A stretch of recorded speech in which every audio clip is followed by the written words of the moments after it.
12 કલાકમાં 54 તાલુકામાં વરસાદ થયો છે। સૌથી વધુ વાગરામાં 4.5 ઇંચ વરસાદ, સુરત શહેરમાં 2.5 ઇંચ વરસાદ, ઝઘડિયામાં 1.25 ઇંચ વરસાદ, વડોદરા શહેરમાં 1 ઇંચ વરસાદ પડ્યો છે। આંકલાવ, કરજણ, ભરૂચ શહેરમાં 1 ઇંચ વરસાદ થયો છે। તો ગુજરાતના મોટાભાગના વિસ્તારોમાં વરસાદ નોંધાયો છે। 1 ઇંચથી લઈને 4 ઇંચ સુધીનો વરસાદ જે થયો છે। ચિંતાની વાત, જે ભવિષ્યવાણી થઈ હતી, જે આગાહી કરવામાં આવી હતી વરસાદને લઈને, તે પ્રમાણેનો વરસાદ જોવા મળી રહ્યો છે। પ્રી નવરાત્રી ગરબા સામે જોખમ ઊભું થઈ ગયું છે। નવરાત્રીના ગરબા સામે જોખમ તે માટે કારણ કે પાર્ટી પ્લોટની અંદર જેટલી પણ વિસ્તારો હતા તે તમામ જગ્યાએ પાણી ભરાઈ ગયા છે, જેના કારણે તકલીફ એ થઈ રહી છે કે લોકોને પહોંચવામાં તો હાલાકી થશે જ જે વિસ્તારમાં પાણી ભરાયા છે તેમાં, પરંતુ જે ગરબા ગ્રાઉન્ડ છે તેમાં પણ પાણી ભરાઈ જવાને કારણે પાણી ઓસરે છે કે નહીં તે જોવાનું છે। મેઘરાજા ધબધબાટી બોલાવતા વડોદરાના ગરબા ગ્રાઉન્ડમાં ભરાયા છે પાણી। જે ડર હતો, જેની ચિંતા હતી, જેને લઈને આગાહી થતી હતી, અંતે તે જ થયું। વડોદરામાં નવરાત્રી પહેલા જ ખેલૈયાઓના ગરબા ગ્રાઉન્ડ પર પાણી ફેરવી દીધું વરસાદે।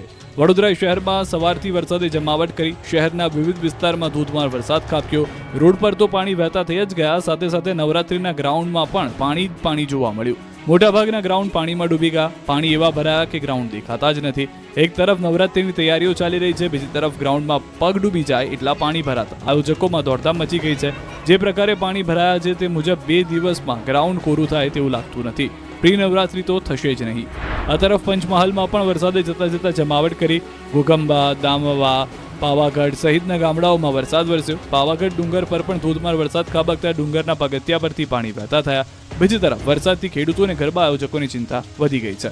આ તરફ ભરૂચ જિલ્લામાં પણ જામ્યો છે વરસાદી માહોલ। ભરૂચના વાગરામાં ધોધમાર વરસાદ પડ્યો। વરસાદ ખાબકતા ગરબા આયોજકોમાં ચિંતા વધી। આયોજન પર વરસાદી પાણી ફરી વળવાની ચિંતા વધી। ભરૂચ જિલ્લામાં ગાજવીજ સાથે વરસાદ પડતા લોકોને ગરમીથી રાહત મળી। આ તરફ મહેસાણાના ઊંઝામાં પણ ગાજવીજ સાથે વરસાદે રમઝટ બોલાવી। કાળા ડિબાંગ વાદળો બપોર થતા વરસી પડ્યા, જેથી વિવિધ વિસ્તારમાં રોડ પર પાણી ભરાયા હતા। વરસાદથી વાતાવરણમાં ઠંડક પ્રસરી હતી, લોકોને ગરમીમાંથી મળી રાહત। જતા જતા મેઘરાજાએ સુરતને ધમરોળી નાખ્યું। સુરતના લિંબાયતમાં આભ ફાટ્યું। મેઘરાજા વિદાય કરવાની તૈયારી કરી રહ્યા છે, પરંતુ 2 દિવસથી સુરતમાં રોકાણ કરી રાખ્યું છે। સતત બીજા દિવસે સુરતમાં સવારથી જ અષાઢ માસ જેવો માહોલ જામ્યો હતો। વિવિધ વિસ્તારમાં વાદળો ઘેરાયા હતા। બપોર પડતા વરસાદે બાકાઝીકી બોલાવતા સુરત શહેરમાં જળબંબાકારની સ્થિતિનું નિર્માણ થઈ ગયું। આભ ફાટ્યું હોય તે રીતે લિંબાયતમાં 1 કલાકમાં 4.5 ઇંચ અને 3 કલાકમાં 6 ઇંચ જેટલો વરસાદ ખાબકતા જળબંબાકારની સ્થિતિનું નિર્માણ થયું। શહેરના રાજુનગર પોલીસ ચોકીની સામે આવેલા આશાનગરમાં લોકોના ઘરોમાં પાણી ઘૂસી ગયા, તો અનેક વિસ્તારોમાં ગોઠણસમાં પાણી ભરાયા। અન્ય વિસ્તારોમાં પણ 1 ઇંચથી 2 સુધીનો વરસાદ વરસ્યો। શહેરના અડાજણ, અઠવા, રાંદેર, ડુમ્મસ, વરાછા અને ઉધના વિસ્તારમાં પહેલા ધીમી ધારે વરસાદ શરૂ થયો, પછી વરસાદની તીવ્રતા વધી ગઈ। તો સુરતના ડુંબાલ વિસ્તાર બેટમાં ફેરવાયો। ભારે વરસાદ બાદ ગટરિયા પાણી બેક મારતા રોડ પર નદી પસાર થતી હોય તેવા દ્રશ્યો સામે આવ્યા। બીજી તરફ નવરાત્રીને હવે ગણતરીના દિવસો જ બાકી રહ્યા છે, ત્યારે જ સુરત શહેરમાં મેઘરાજાએ દસ્તક દેતા ગરબે ઘૂમવા થનગનતા ખેલૈયાઓની ચિંતા વધી છે। તો હવામાન વિભાગની આગાહી પ્રમાણે મધ્ય ગુજરાતના શહેર ગામડાઓમાં વરસાદ પડ્યો। કરજણ તાલુકા તેમજ ગ્રામ્ય પંથકમાં વરસાદ શરૂ થયો।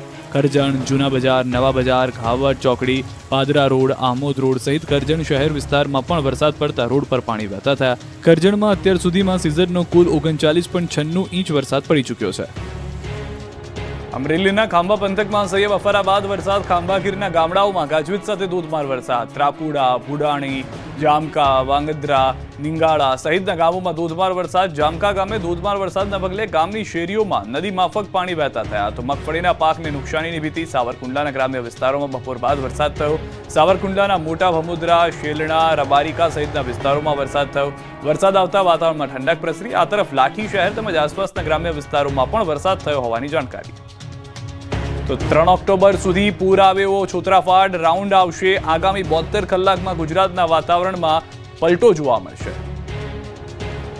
ગુજરાતના 4થી વધુ જિલ્લામાં ચોમાસાએ વિદાય લઈ લીધી છે। કચ્છ, બનાસકાંઠા, પાટણ, સાબરકાંઠા અને મહેસાણામાંથી ભલે ચોમાસાએ ટાટા બાય બાય કરી દીધું હોય, પણ બાકીના વિસ્તારોમાં મેઘરાજાનો અંતિમ ઘાત ધારદાર હશે। હવામાન નિષ્ણાંતોએ આ વખતે ખેલૈયાઓની નવરાત્રી બગાડવાની ઘાતક આગાહી કરી છે। હવામાન નિષ્ણાંત અંબાલાલ પટેલે આગાહી કરી છે કે આગામી 72 કલાકમાં રાજ્યના અનેક ભાગોમાં મોટો પલટો આવી શકે છે। 22 થી 25 સપ્ટેમ્બર સુધીમાં મેઘરાજા ભૂક્કા બોલાવશે, તો 4 દિવસના વિરામ બાદ ફરી 29 થી 3 ઓક્ટોબર વચ્ચે વરસાદ તોફાને ચડશે। રાજ્યના અનેક ભાગોમાં ગાજવીજ સાથે વરસાદ ખાબકશે। નવરાત્રીમાં મેઘરાજા ખેલૈયાઓની મજા બગાડી શકે છે। નવરાત્રી અંગે જોવા જઈએ તો પણ હવામાનમાં પલટો આવશે અને નવરાત્રીની શરૂઆતમાં વરસાદ થવાની શક્યતા રહેશે કોઈ ભાગમાં। પરંતુ તારીખ 25મી સપ્ટેમ્બરે પણ હવામાનનો પલટો આવશે અને તારીખ 29 થી 3 સપ્ટેમ્બરમાં રાજ્યના ઘણા ભાગોમાં भारी वरसाद થવાની શક્યતા છે, કેટલાક ભાગમાં અતિ ભારે વરસાદ થવાની શક્યતા રહેશે। 19 से लेकर 25 सितंबर तक इसमें हल्का से मध्यम बरसात का संभावना रहेगा दोनों गुजरात रीजन और सौराष्ट्र कच्छ रीजन में। અંતે અનિરુદ્ધસિંહ જાડેજાનું ગોંડલના કોર્ટમાં સરેન્ડર, પોપટ સોરઠિયા હત્યા કેસમાં હાજર થયા। ગોંડલ કોર્ટમાં પોપટ સોરઠિયા હત્યા કેસમાં રીબડાના અનિરુદ્ધસિંહ જાડેજાએ સરેન્ડર કર્યું। સુપ્રીમ કોર્ટ દ્વારા આપવામાં આવેલી રાહત અપાયા બાદ હટાવી લેવાઈ હતી, ત્યારે ગોંડલની ત્રીજા એડિશનલ સિનિયર સિવિલ જજ R.S. રાઠોડની કોર્ટમાં હાજર થયા હતા।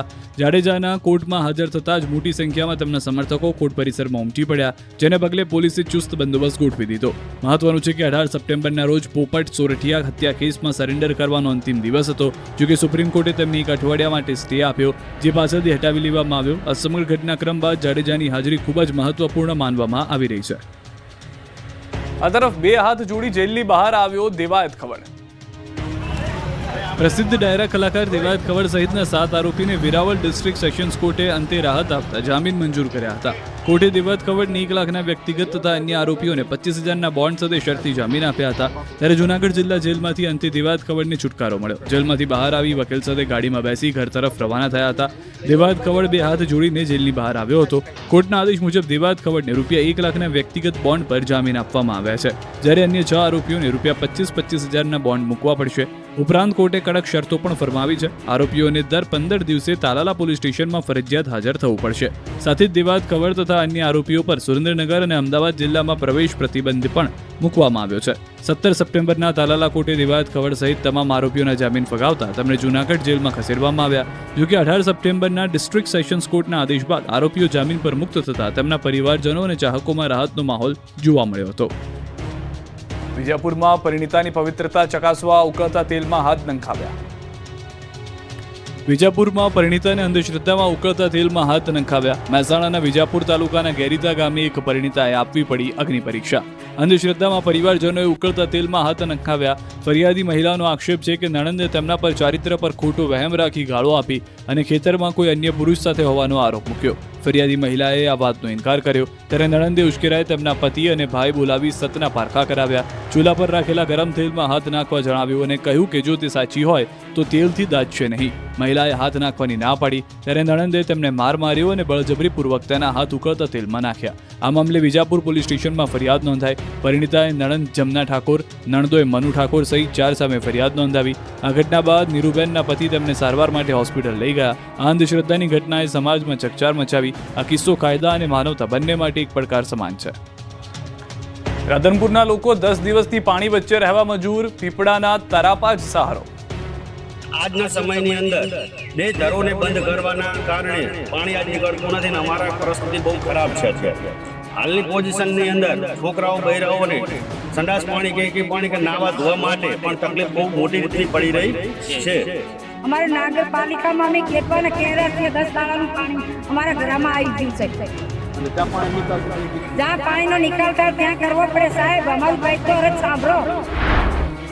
આ વેદના છે રાધનપુરના ગામના લોકોની। લોકો અરજ કરી રહ્યા છે કે તંત્ર તેમની વાત સાંભળે, કેમ કે છેલ્લા 10 દિવસથી આ લોકોની જિંદગી પાણી વચ્ચે નર્ક જેવી બની ગઈ છે।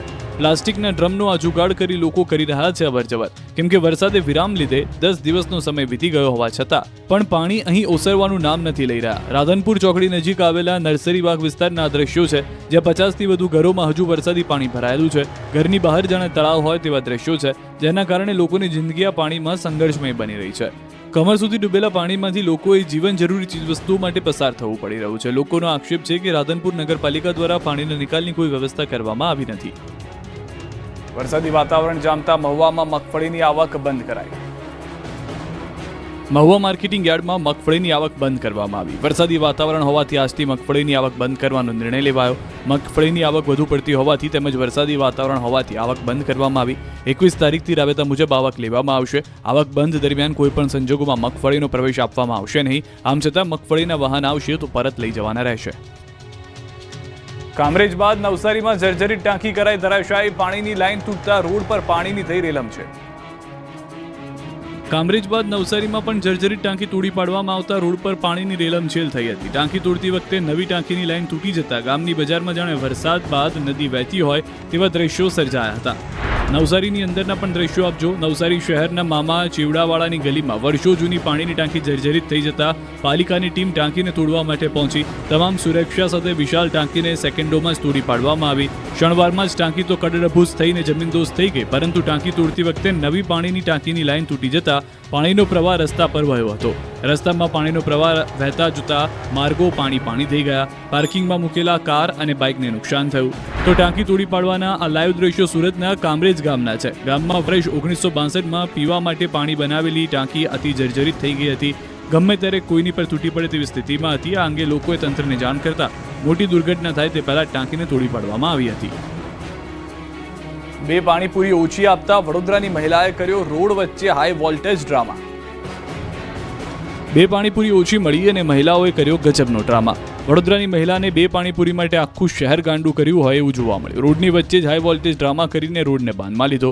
શહેરના સુરસાગર પાસે મહિલા પાણીપુરી ખાવા માટે ગઈ હતી ત્યારે 20 રૂપિયાની પાણીપુરીમાં લારીવાળાએ 2 પાણીપુરી ઓછી આપી. મચ્છીપીઠ ખાતે રહેતી મહિલા ગુસ્સે ભરાઈ ગઈ. પાણીપુરી વિતરકને કહ્યું કે તમે મને 2 પાણીપુરી ઓછી આપી છે.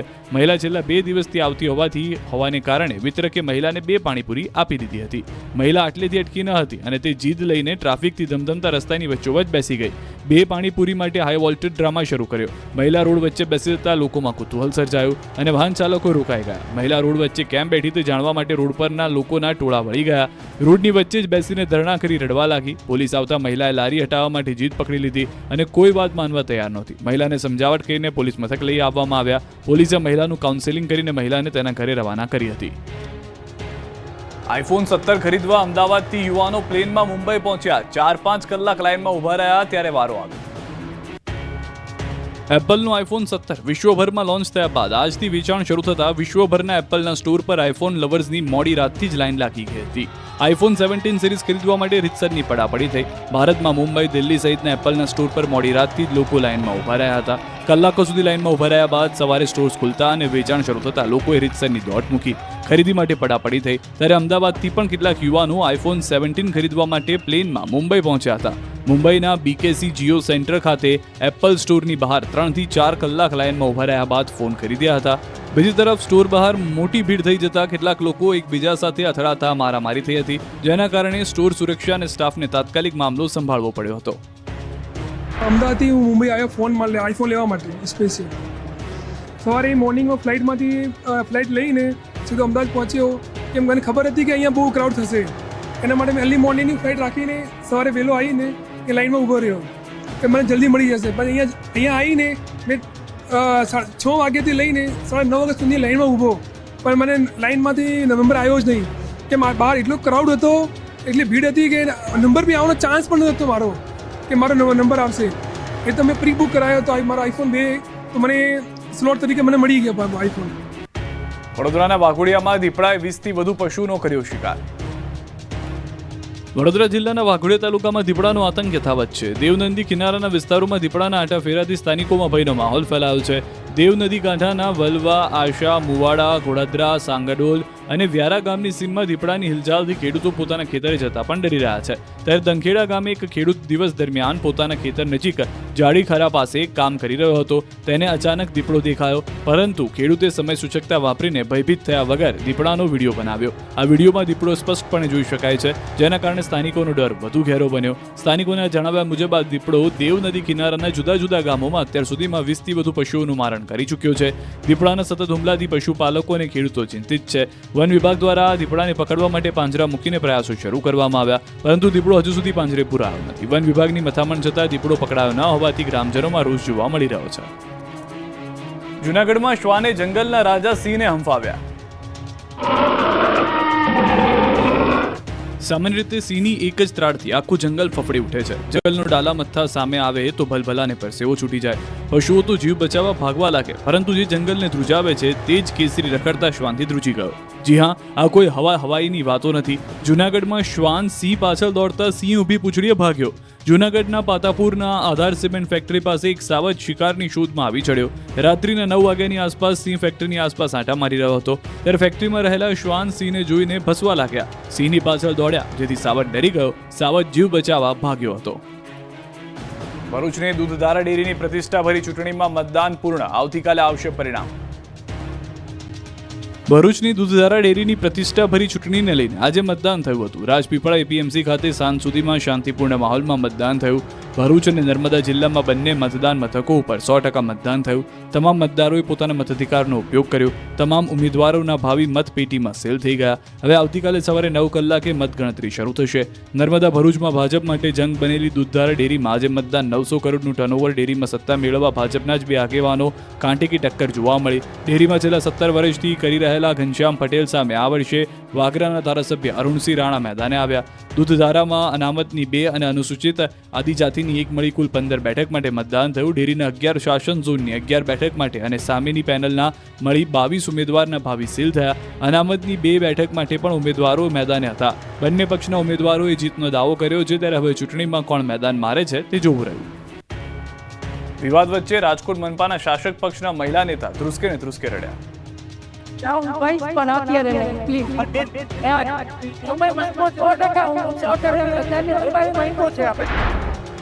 દ્રશ્યોમાં મીડિયા સાથે વાત કરતા ભાવુક થઈ ગયેલા આજે રાજકોટ મહાનગરપાલિકાના શાસક પક્ષના નેતા લીલુબેન જાદવ. શું પક્ષમાં તેઓને ટાર્ગેટ કરવામાં આવી રહ્યા છે એવો સવાલ કરાતા જ તેઓ ગળગળા થઈ ગયા. એવું પણ કહી દીધું કે અત્યારે હું કઈ દિશામાં જઈ રહી છું એ મને જ ખબર નથી. 2 દિવસ પછી આગળ વાત કરીશ. વાત જાણે એમ છે કે લીલુબેન જાદવ સરકારી વાહન લઈ અંબાજી સહિતના સ્થળોએ યાત્રા કરી આવ્યા હોવાનો આરોપ લાગ્યો હતો. વિવાદ બાદ તેમના ડ્રાઈવરને છૂટા કરી દેવાયા હતા. જોકે લીલુબેન જાદવે આ વાતને નકારી કાઢી છે. સાથે જ આરોપ લાગ્યો છે કે મારી છબી ખરડવાનો પ્રયાસ થઈ રહ્યો છે અને મને થઈ રહેલા અન્યાય મુદ્દે પાર્ટીમાં પણ રજૂઆત કરી. આ દરમિયાન લીલુબેન ભાજપના શહેર પ્રમુખ માધવ દવે સાથે પણ વાત કરતા જોવા મળ્યા. લીલુબેનના નિવેદન બાદ રાજકોટ ભાજપ પ્રમુખ અને મેયરના નિવેદન પણ સામે આવ્યા. બીજી તરફ કોંગ્રેસે આ વિવાદનો મુદ્દો બનાવ્યો અને આરોપ લગાવ્યો કે રાજકોટ ભાજપમાં મહિલાઓની અન્યાય કરવામાં આવી રહ્યો છે. એ વાત સાચી છે કે મારા ગાડીમાં જે ચાલતા ભાઈઓ એને અન્યાય થયો એની લડતમાં ક્યાંક હું મોટ થઈ ગઈ છું ને એમાં હું અત્યારે હું જે કરું છું એ મને ખબર નથી કે હું કઈ બાજુ જઈ રહી છું, પણ મને ગરીબ માણસને ન્યાય મળે એમાં મારા પ્રયત્ન છે. એ પ્રયત્ન હું કરી રહી છું. ડ્રાઈવર કોની ગાડીમાં કોને બેસાડવા એ ફાયર વિભાગ નક્કી કરતું હોય છે. એટલે સ્પષ્ટપણે કહું છું કે ડ્રાઈવરની ફાળવણી બાબતે જે પણ ઇસ્યુ થયા છે તો મારા વિભાગની અંદર એ આવતું નથી. મીડિયા સામે ભાવુક થયા એ જ વાત હું કરું છું. મેં એમની સાથે ટેલિફોનિક ચર્ચા કરી. એમણે મને કીધું કે આ બાબત હું તમારી સાથે ચર્ચા કરીશ, પણ હું એઝ એ પ્રમુખ અને એક કાર્યકર્તા તરીકે હું કહું છું કે ભારતીય જનતા પાર્ટીમાં મહિલાઓ સાથે કે બહેનો સાથે ક્યારેય આવું કોઈ વર્તન નથી. 2027 માટે કોંગ્રેસે કસી કમર. જૂનાગઢ શિબિરમાં પ્રમુખોને આપ્યો ટાર્ગેટ. 2027માં ગુજરાત કબજે કરવા માટે અત્યારથી જ કોંગ્રેસે કમર કસવાનું શરૂ કર્યું, જેના ભાગરૂપે જૂનાગઢ ભવનાથ તળેટીમાં 10 દિવસની પ્રશિક્ષણ શિબિર મળી હતી, જે પૂર્ણ થઈ ગઈ છે. શિબિરમાં દેશભરના કોંગ્રેસના દિગ્ગજ નેતાઓએ ગુજરાતના કોંગ્રેસના નેતાઓને પાઠ ભણાવ્યા. સાથે જ 2027ની વિધાનસભાની ચૂંટણીને લઈને ટાર્ગેટ આપ્યા હતા. 10 દિવસમાં રાજ્યના તમામ જિલ્લા અને શહેર પ્રમુખોને માર્ગદર્શન આપવામાં આવ્યું. શિબિરમાં માર્ગદર્શન મળ્યું તેને લઈને રોડમેપ તૈયાર કરાયો. આગામી સમયમાં કોંગ્રેસ લોકો વચ્ચે જશે અને લોકોના પ્રશ્ન ઉઠાવશે, તો શિબિરમાં ગેરહાજર રહેનાર પ્રમુખોની ચીમકી આપવામાં આવી છે. પૂર્વ કેન્દ્રીય મંત્રી હરિભાઈ ચૌધરીએ પાલનપુર વિભાગમાં ડિરેક્ટર તરીકે ફોર્મ ભર્યું. બનાસ ડેરીના ડિરેક્ટર પદ માટે પૂર્વ કેન્દ્રીય મંત્રી હરિભાઈ ચૌધરીએ પાલનપુર કલેક્ટર કચેરી ખાતે ઉમેદવારી ફોર્મ ભર્યું. તેઓ પાલનપુર વિભાગમાંથી ચૂંટણી લડી રહ્યા છે. બનાસ ડેરીના 16 ડિરેક્ટરો માટે 10 ઓક્ટોબરે ચૂંટણી યોજાવાની છે. હરિભાઈ ચૌધરી પોતાના સમર્થકો સાથે કલેક્ટર કચેરીએ પહોંચ્યા. તેમના મેદાનમાં આવવાથી પાલનપુર બેઠક પર રાજકીય માહોલ ગરમાયો. આ ચૂંટણીમાં ભાજપ સામે જ ભાજપના દિગ્ગજો આવે તેવી સ્થિતિ સર્જાઈ છે. ફોર્મ ભર્યા બાદ હરિભાઈ ચૌધરીએ કહ્યું કે પશુપાલકોના હિતમાં અને બનાસ ડેરીની પ્રગતિ માટે, જેથી ખેડૂતોને વધુ ફાયદો થાય તે હેતુથી તેમણે સેવા કરવા માટે ફોર્મ ભર્યું છે. તેમણે પાલનપુર અને બનાસકાંઠાના પશુપાલકોના આશીર્વાદથી ભવ્ય વિજયનો વિશ્વાસ વ્યક્ત કર્યો. પૂર્વ ગૃહમંત્રી મેદાનમાં આવતા પાલનપુર બેઠક ઉપર રાજકીય માહોલ ગરમાયો.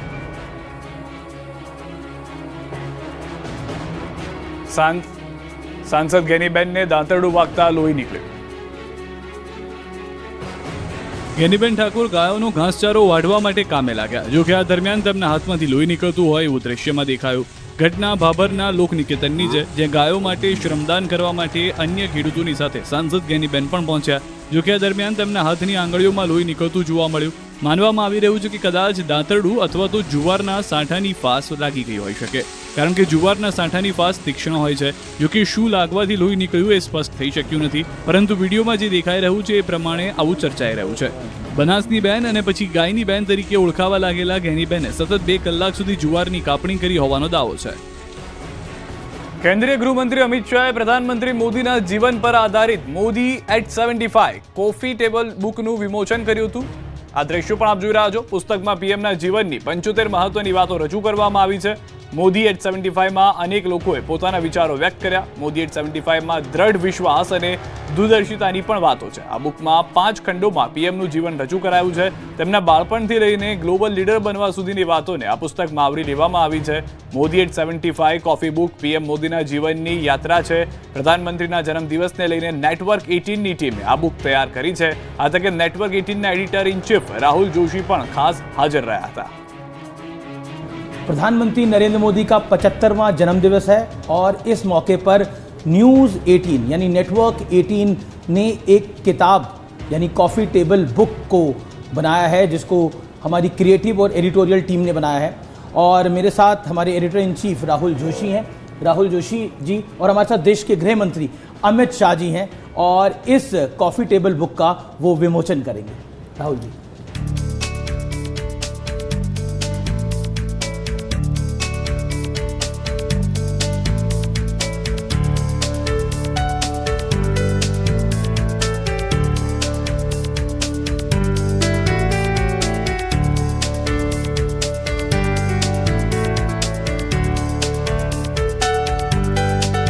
अमित जी, इसमें नरेंद्र मोदी जी के 75 माइलस्टोन्स हमने कैप्चर किए हैं. ये किताब जो है 5 भागों में हम लोगों ने बांटी है. उनकी शुरुआत की साधारण ज़िंदगी, उसके बाद उनका गुजरात में जो उन्होंने समय बिताया, उसके बाद विकसित भारत की सोच, फाइनली ग्लोबल लीडर की तरह उनकी इमरजेंस हुई. और इसमें बहुत बड़े बड़े लोगों ने लिखा भी है उनके लिए, और काफ़ी पुरानी किताब तस्वीरें और माइलस्टोन्स कैप्चर किए हैं.